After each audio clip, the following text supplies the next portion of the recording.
pieces on Google in the New Yorker, and I worked with him. I talked to him extensively about that piece, and we've become good friends ever after. And that was 10 years ago, I think, that piece. It's kind of incredible how time flies.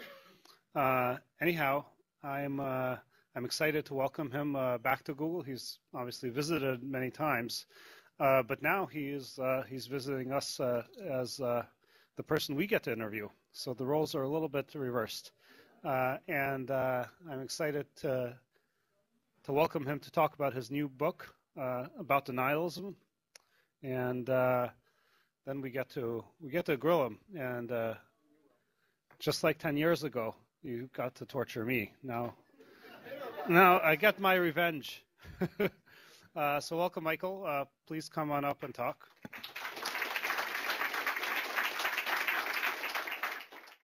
The first time I came here, there were less than 100 employees. So it's kind of, every time I come here now, I get lost in more and more creative ways, including today.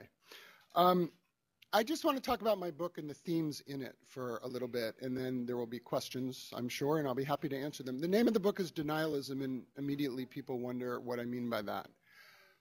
I think we've all been in denial at one point in our lives. Something bad happens, we can't deal with it. It's kind of normal. It might even be good for a little while on an individual level.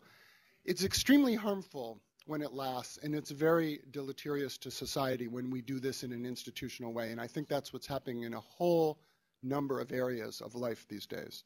And I'll talk about that. I should also first say what I didn't write about, because that seems to interest people too. I didn't write about climate change, and I didn't write about creationism, both of which are truly denialist issues. And why didn't I? I went down to the Creation Museum in Kentucky, which I urge you all to do. And I kind of ended up feeling that if somebody wants to believe that their ancestors rode around on dinosaurs, there's nothing I can do to have a conversation with them that will be of value to either one of us. With climate change, I just felt that the preponderance of evidence is so powerful, that so many people have written so convincingly, there's so much documentation, that for me to add a chapter about it would be kind of like putting a feather on a mountaintop. So while I do address those issues in the book, they're not the things I focus on. I try to focus on things that are possibly more daily life activities, and lately in the news, and that wasn't on purpose, but one of them is vaccines. And this is an area of life that I can never stop being mystified by, because vaccines are the most effective public health measure in the history of the world, except for clean water, no debate, no argument. 41% of Americans say they won't take the H1N1 flu shot or give it to their kids. To me, this is mind-blowing. So far, 11 million doses of this vaccine have been administered, and there has been, I think there have been reports of 2 or 3 serious side effects. And that will happen.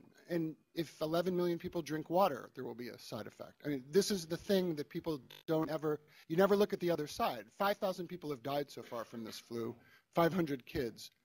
Thousands more will die. So when you do the math, and people almost never do, it's not really a difficult equation. But part of denialism is that people don't do the math. They feel comfortable in their own intuition, in their own what they think is evidence, in their own anecdotal experience. And it almost never works. I was at a party a week ago, and a pregnant woman came up to me and said, I had written a story in the New Yorker, just a little thing about the flu, and she said, oh, you're the flu guy, which, believe me, I've been called worse. I said, yes. She said, well, I'm not going to get that vaccine. And I said, well, that's good, because you're exactly the person who should be getting it, so that makes perfect sense. I said, why aren't you getting it? She said, well, I feel fine.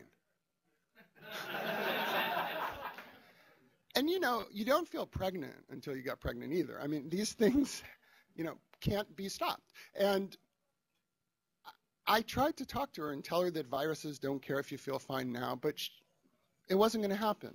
Then I got an email the next day, which was more disturbing to me. It was from a college classmate of mine who had heard me on a radio station or something, and she said that some of what I wrote about she agreed with, but she certainly wasn't vaccinating her child against polio because we don't have polio. Cool. You know, the longest flight in the world is shorter than the shortest incubation time for an infectious disease. And polio exists in the world. So what does that mean? If somebody in Nigeria gets on a plane, doesn't know he has polio, but certainly could because it's there, flies to, say, here, goes to Google for an interview, you can get infected. That hasn't happened. Maybe it won't happen. It would be great if it didn't, but it's insane to believe that it couldn't happen and to walk away from what is really a miraculous scientific advance. But people do it all the time. And it never ceases to amaze me, but I'm beginning to think that it's fear, and fear is just as infectious as any other virus. And people are afraid of what they hear. They're afraid of autism with vaccines. And it doesn't matter that there have been 3 million kids studied to see whether autism is related to measles vaccines.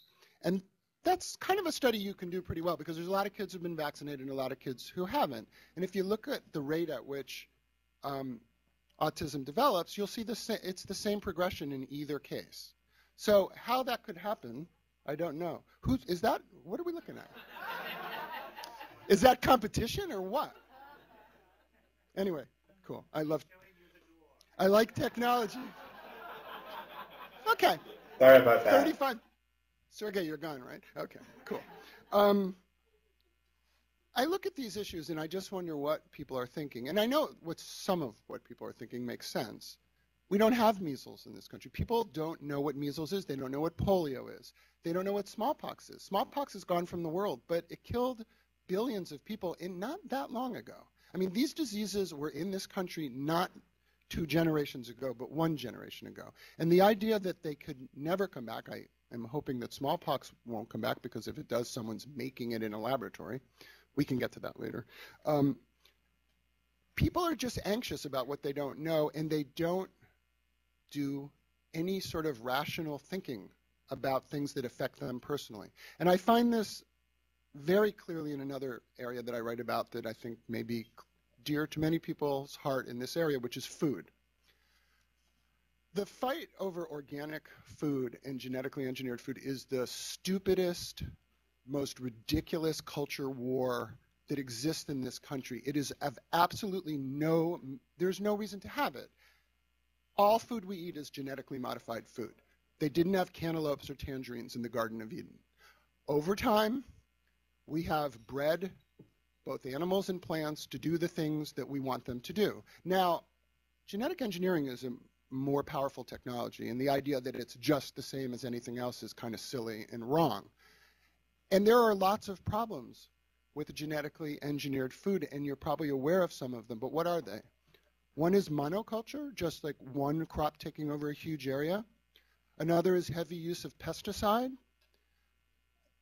That synthetic chemicals, those things are very serious and severe, and they have kind of nothing to do with genetically engineered crops. They have a lot to do with the way those crops are treated. All this stuff happened with conventional crops before these crops came along. When people start yelling at me about organic food, what they often seem to be yelling about in the end is multinational corporations, deadlocks on patents, on seeds, things that you don't think are fair, like owning parts of nature.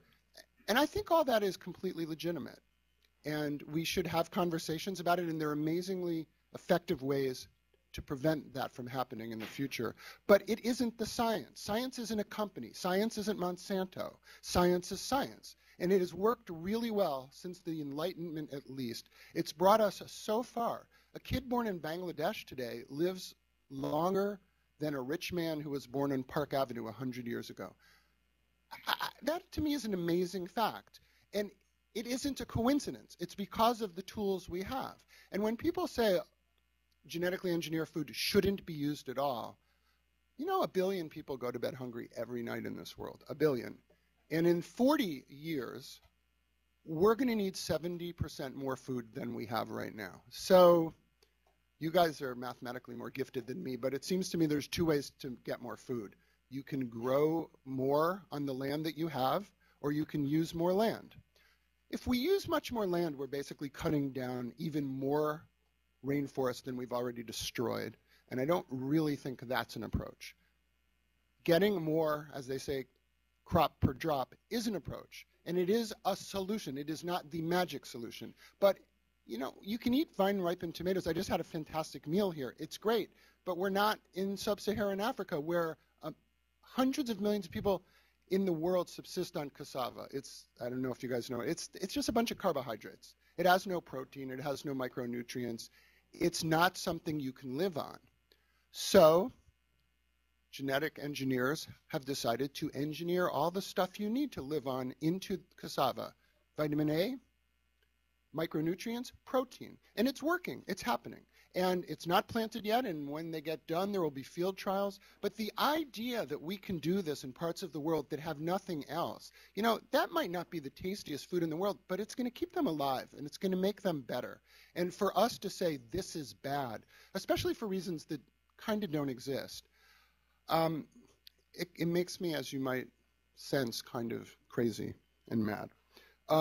I just don't like to see this become an ideological war, and I think it really has.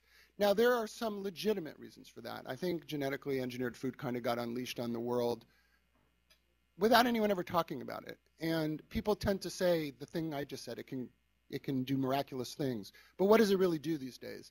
You know, and we mostly grow corn and soybeans so we can factory feed animals, shoot them with hormones, and make them sick and make ourselves sick. It's not a pretty picture. It doesn't have to be that way. Just because it is that way. You know, the car industry in the United States sucks. It's terrible. Should we not have cars? Or should we make them better? Should we use fuel that's clean? I kind of think we can do that. We're already doing it. We need to do it more and better, and we can. But to walk away from science in agriculture when so many people really cling to it is something that it worries me, as it worries me when we walk into a vitamin store and we buy tons of vitamins. We swallow 20 vitamins a day. We drink antioxidant formulas and elixirs and potions and pills. And almost none of this is of any value whatsoever. It's, if you want dark urine, it's great. And there are vitamins that are important. Vitamin D, vitamin B sometimes, folic acid for pregnant women.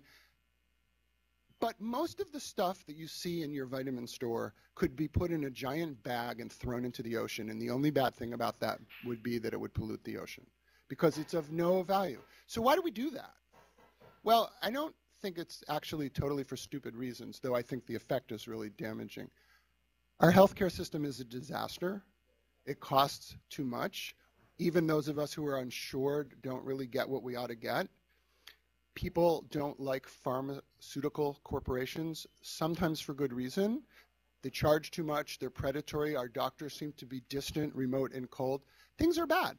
So you go into a vitamin store and everything seems natural, and they say it's natural, and it'll support your cardiovascular health and your eyes. They sell a lot of vitamins that have vitamin A. It'll support your good vision. You need vitamin A. It's really important. There is no person in the United States that has a vitamin A deficiency. We don't have that problem here. We have the too much calories, eat fat, and hormones problem. So yes, in the developing world, we need to deal with that, but we don't need to buy it in, you know, the vitamin advisor across the street. But that's, you see it over and over again.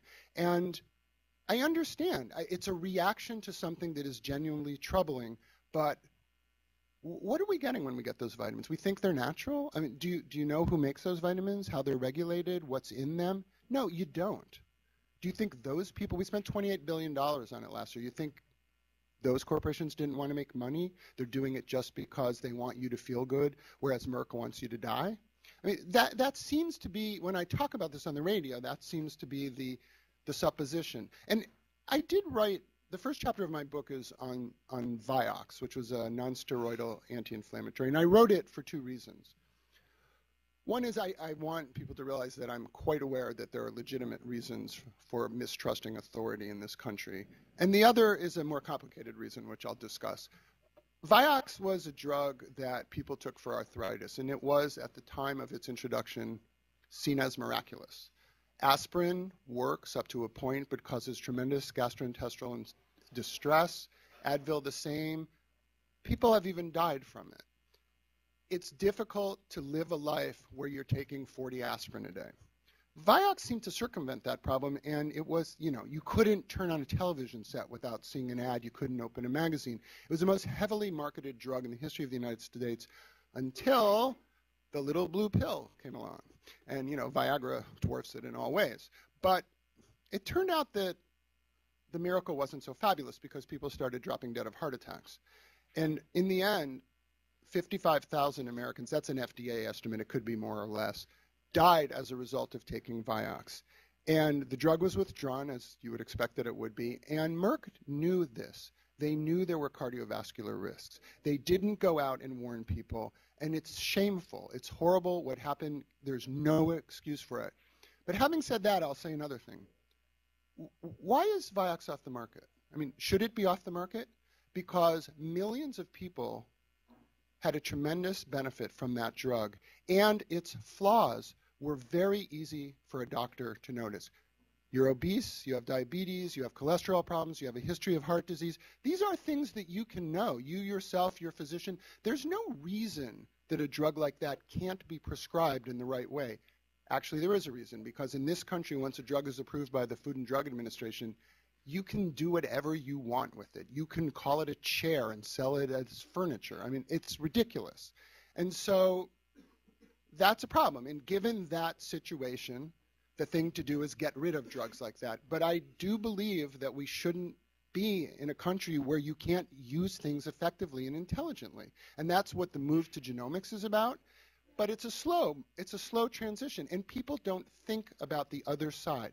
If we regulated cars the way we regulated drugs, no one in this country would be allowed to enter a car. Absolutely no one. Not only that, if we kill tens of thousands of people in cars every year, we know that we do that. If we even lowered the speed limit by 10 miles, we would save 5,000 to 8,000 lives a year. Totally known fact. But we want to get to the mall, and that's more important. So the idea that, yeah, we can kill them in cars, that's fine because we want to go somewhere, but we won't take any risk with the drug. If a drug kills 4 people, it ought to be yanked off the market. It's kind of a crazy way to think. If every American took 2 aspirin right now, I don't know, 500 of us would be dead by dinner. Does that mean I think 19 billion aspirin were swallowed last year. Should we not have aspirin? I think it's a great drug. I think it's helped billions of people. We should have it. But there are risks, and there are risks to every single thing you do in the world. And people don't want to think that way, and that's one of the vaccine issues. You don't see measles, you just see a needle coming in. And so you think, oh, my baby, and I've heard this stuff, and it is a little daunting. But I don't, I talked to someone who said, it's just that I don't want to put a foreign substance in my body. I mean, what do you think she does at dinner every night? I mean, those are foreign substances. It's no different. But people don't think that way. And they also are suspicious of authority. And I understand that. But we need to get beyond that. And I think we kind of need to get beyond that in a hurry. And the way that we can do that, I think, is to look ahead. And if we look at personal genomics, if we look at synthetic biology, and I've wrote about those in the book, synthetic biology in particular seems to me to be an area where we can do something we didn't do with genetically engineered food, which is have a conversation. I think one of the big problems with genetically engineered food and organic food is there are these screaming sides and nobody actually thinks about what they're saying. Synthetic biology can do a lot of things it already has. We've made fake versions of artemisinin, which is the most important malaria drug, and we'll be able to make all the malaria medication we need in the world in one vat, in one factory. And it'll be cheap, and it will be off patent and accessible. It was developed by Jay Kiesling in Berkeley. And it is going to be an amazing thing because right now they grow it in Africa, they grow it in Asia. It's a question of weather, farming, the health of the farmers. You're dependent on the sun and the rain and the wells. This is terrific, but there are also risks. And we're doing this with other things. We're doing it with energy sources. We're going to be able to make diesel and other fuel that can theoretically, and actually in real life now, power cars without emissions, that are the things that we try so hard to avoid and yet never do. I think this is a really exciting way to deal with climate change, and I think we're going to have to employ it. It doesn't mean that we're going to solve our problems with that or any single technology or solve our food problems with one technology. But we need it. We need science to help us. And I think the only way that people are going to accept this in this country is to talk about it now, because it's scary. It actually is scary. When you start making fake organisms out of chemicals, then all that Dr. Frankenstein stuff is actually real, and it is. I wrote a piece for the New Yorker a year and a half ago about some scientists who were taking extinct retroviruses that had been extinct for, in some cases, hundreds of thousands of years, and sort of stitching them back together and bringing them back to life. And people responded to this not in a happy way. Why would you do that? Well, there's a guy in New York, Eckhard Wimmer, who brought polio. He made polio out of synthetic chemicals and was hated for it. And I trashed him in a story. And he called me up and said, "You don't know what you're talking about. You're totally wrong," which does actually sometimes happen. So I went up and saw him. I spent a day with him, and he was completely right. Because what was he doing by making fake polio? He was putting the constituent parts together so you can make rapid vaccines against. We're trying to learn how to make vaccines that you don't. What we do now is we grow vaccines in eggs. It's exactly the same thing we did after World War II. I mean, we have Wi-Fi here, except for some of this technology works really well. We shouldn't be growing vaccines in eggs in Pennsylvania and hoping that things turn out okay. But we are. And what Wimmer is doing and what a lot of people are doing is saying, let's get the constituent parts. We know what the molecules are. We know what the proteins are. Let's put them together so we can take them apart. Let's figure out ways to disable them. And that's really exciting, but it's also genuinely scary. Because once you start making things, to take a dead virus and make it infectious after 200 years is not a minor thing. And I think scientists sometimes are guilty of saying, hey, this is science. Let's just do it. What are you, an idiot? And, you know, people need to step back and talk about this. I say in my book, and people call me utopian for this, we should have a national conversation about this, and the President of the United States should lead it. He has town meetings about the economic crisis, and the economic crisis is real, but the future of our planet isn't real. I mean, these are very serious issues, very serious theoretical solutions, and high risks. And I think we should sit down and say, are the risks worth it?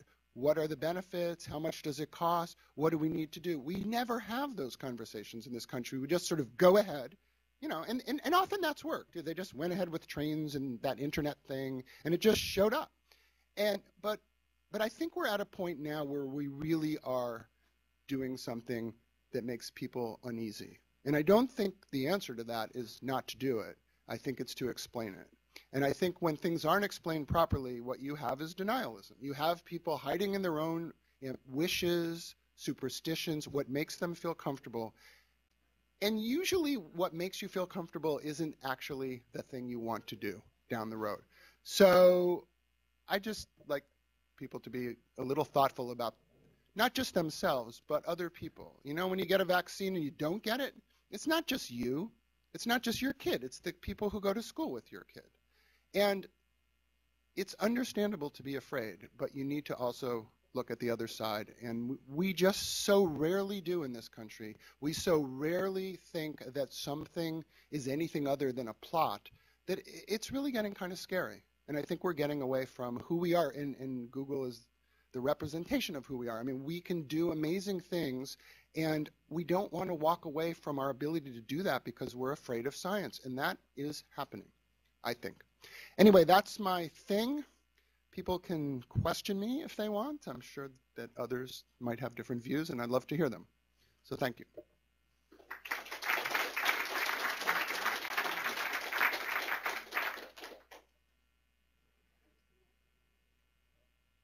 Everyone agrees with everything I said. This is the first time in recorded history that that's happened. All right, good. Bummer. Maybe if I could ask one question. Does this work? Yeah. So you mentioned it'd be great if Obama would lead a conversation on a more rational way to view this country. My concern is there's a political system that would immediately spring to force to try to counter anything. How do we finesse the politics to get the conversation going? I mean, you know, it's a good question, and this is not a minor thing, but we do have a president now who, I don't want to make him into more than he is, but he's appointed some really good people in scientists to run the agencies. He actually believes in things like evolution. So we're moving forward in the presidential arena. And I think that there are people around him that I even know who can start having this conversation. And yes, people will yell back. They yell back about everything. But if we don't have it, we're just being drowned out. We're being drowned out right now by people who actually think that creationism is just 40% of the American people say that, you know, we descended in our current form 10,000 years ago. That scares the hell out of me. It really does. So how do you do that? You educate people. And we don't do that very well. We don't do it very well in school. One of the things, I don't say this in my book, but we should teach kids statistics. We don't teach them statistics. We teach them physics and chemistry. So for some people, that's useful. I'd much rather have my 16-year-old daughter be able to go like this than to do experiments with chemistry, which is something that I have a feeling she won't be doing down the road. But we don't do it. And it's really starting to take a toll on our country. You know, you can lose your edge. You don't have to be the most advanced technological society forever. There's lots of historical examples of countries that have been advanced and have disappeared. And that can happen to us. And if you look at the education, especially math and science, and you look at America, say in '96, we are where we were 13 years ago. China, India, Hong Kong, Singapore, I think Japan's good, but maybe not as good as they are. You know, you can't stand still, and we are. Yeah, I share your concerns. Thank you. Thanks. That segues really nicely into what I was going to ask about. So it sounds like you think that that one of the problems we're facing is the decline in the attractiveness of math and science to young people. Do you think that's a trend that we can reverse in, 5 years, 10 years, 20 years? I don't want to put we can do this in 3 years if we work really hard on it. I just know that if we make the case that our lives are dependent upon these things, and I actually think they are, people will respond. I mean, we're not dumb in this country, and we're really advanced, and progress has defined us. And part of the problem is that we used to believe in progress so blindly and foolishly and have been let down a lot. Then now we kind of don't believe in it at all, and I think that's sad. But we can talk about that and get the word out there. I actually believe that, or I wouldn't have written this thing. Yeah, this all moved into exactly what I was going to ask about education and stuff like that. I mean, I sometimes wonder whether we should give up on the current generation and just try to engage our efforts into changing the education of the next generation, where we actually have a chance, a better chance. And along those lines, or even if you think we should still pitch the current generation. I mean, you wrote a book, and that's great. But I think you're preaching largely to the choir here. So the question is, what are your practical? I mean, we agree, I think, a lot of us with what you're saying. So do you have practical suggestions? How should we actually make a case for change? We're not all going to go off and write another book. And I hope not, because my sales will plummet if you do that. So, practical suggestions. It's a really good question, but I think that there are practical ways to deal with each of these issues. When someone tells you that they swallow antioxidant formula D and vitamin E and vitamin C and it makes them feel better, and they know it does, ask them why. Ask them what they know about it. Ask them, did they see the study that says actually it makes you sicker? Echinacea is the second most used herb in this country. Everyone thinks if you take it, it will prevent you from getting a cold. Actually, it doesn't help, and with little kids, it just encourages respiratory infections. So it's going to seem silly, but I think we just need to talk about these things. I think we need to teach them. And I think especially with you say preaching to the choir. I'm surprised so much on the food issue that I think I'm preaching to the choir, and actually I feel like I need to have cosmetic surgery and move to Honduras, because you should see my email.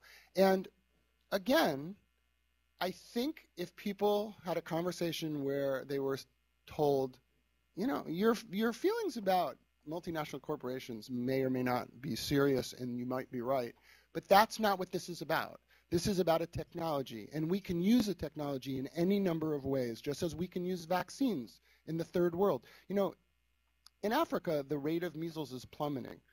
It still kills 300,000 people a year, but the only place where it's growing is in this country in Europe. I mean, how shameful is that?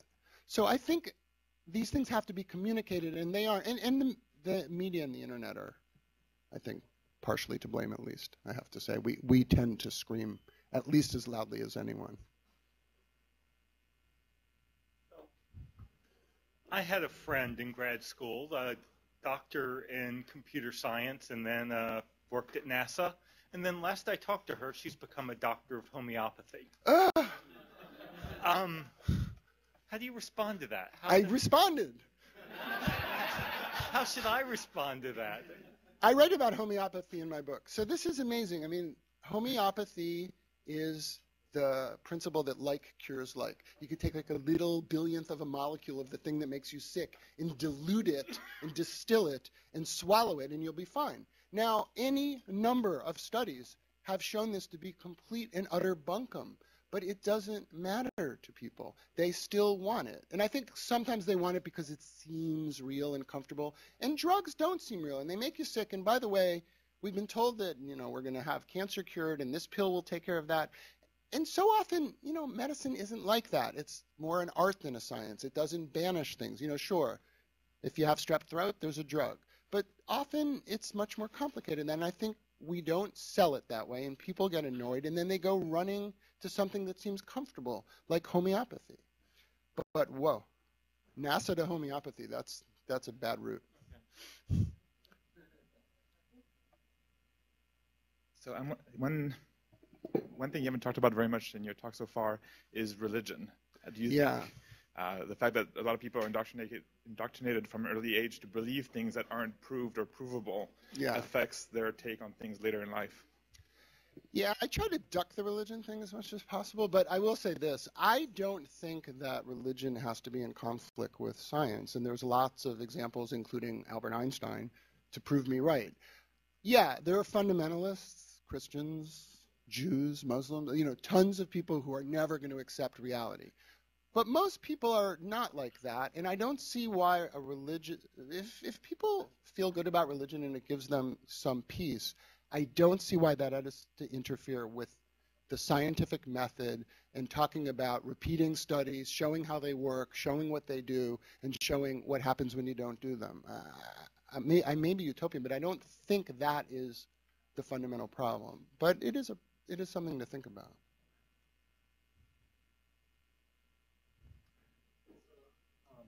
So my knowledge of history is not that great, but my impression is that so Europe sort of went through a transition, a couple hundred years of sort of superstition to having a method, and since then a lot of other countries have made that transition or are in the process of making that transition.